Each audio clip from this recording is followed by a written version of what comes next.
சென்னை கோயம்பேட்டில் விநாயகர் சதுர்த்தி பூஜைக்காக விற்பனை செய்யப்படும் பொருட்களின் விலை கடுமையாக உயர்ந்திருப்பதாக பொதுமக்கள் குற்றம் சாட்டுகின்றனர்.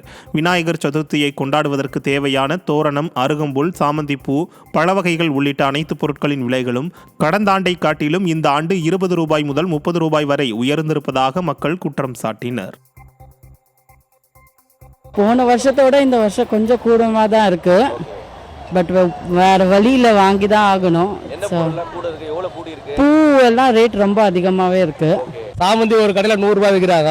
அதே கொந்தளவு வந்து ₹120 சொல்கிறாங்க. அப்புறம் ₹80 கொடுக்குறாங்க, ₹70 சொல்கிறாங்க. எந்த கடையில் வாங்குறது சொல்லுங்க? விலை அதிகமாக இருக்குது. ஒருத்தர் ₹40 சொல்கிறாங்க. ஒரு கடைக்கு ஒரு கடை டிஃப்ரெண்ட். ஒரு நார்மலாக வேறு ரேட்டு இருந்தால் நம்ம வாங்கலாம். விநாயகர் சதுர்த்தியை ஒட்டி சென்னை வடபழனி கோடம்பாக்கம் செல்லும் சாலையில் போக்குவரத்து நெரிசல் ஏற்பட்டதால் வாகன ஓட்டிகள் அவதியடைந்தனர். போக்குவரத்து நெரிசலை சீர் செய்ய போக்குவரத்து காவல்துறையினர் இல்லை என பொதுமக்கள் குற்றம் சாட்டுகின்றனர். மெட்ரோ பணி காரணமாக குறைவான எண்ணிக்கையில் பேருந்துகள் இயக்கப்பட்டதாலும் பொதுமக்கள் நீண்ட நேரம் காத்திருக்கும் நிலையும் ஏற்பட்டுள்ளது. இதனை விடியா அரசு கவனத்தில் கொண்டு கூடுதல் பேருந்துகளை இயக்க பொதுமக்கள் கோரிக்கை விடுத்துள்ளனர்.